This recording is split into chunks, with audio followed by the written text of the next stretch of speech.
So we know actually the Cochlear Implant programs have looked at some of the people on the waiting list and have looked at the impact on their sort of mental health and well-being and relationships and other things that are going on in their lives. And we know that that's a really difficult place to be, especially if you think, I'm not going to get there. And then we have all of these amazing stories that you can see if you're waiting, of people doing so well with their cochlear implants in terms of getting on with study and work and relationships and doing new things, all of the things that are so much easier if you're able to hear people, because of our world really is dominated by spoken communication. I think if you're young and you have good language and good technology skills, then you can do some communicating through written media, through texting and the internet and stuff. But really, our world and our relationships depend on people being able to speak and hear, because there's so few New Zealanders that are really competent at signing.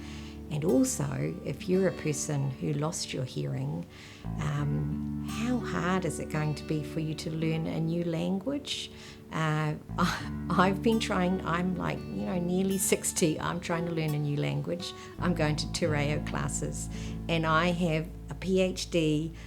I'm a professor at the university, so I know I can learn stuff, and it is so difficult. So I think the expectation that somebody can have had this struggle through their life, they lose their hearing, and then they learn a new language, and then they're all set. I think it's just too much of an ask for people. We know there are some remarkable people in the world, and I am very envious of them, because they are people who just pick up languages very easily.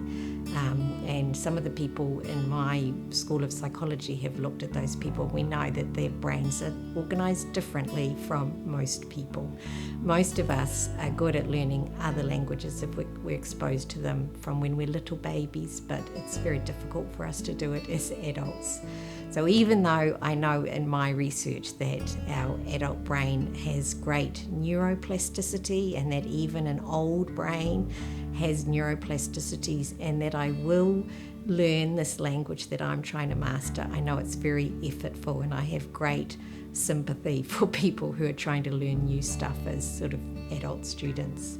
So I think if you're on the waiting list, you can't hear, you've heard previously, you've relied on spoken communication, and you're holding out for your cochlear implant to get you back in touch with that hearing world, there are sort of limited choices for you in terms of reconnecting with people while you're waiting, and they're all very hard, and it's all happening at a time when people have experienced great stress and anxiety. And we know that if people are anxious, that actually that's something that's going to impact on their ability to learn and cope with new things anyway.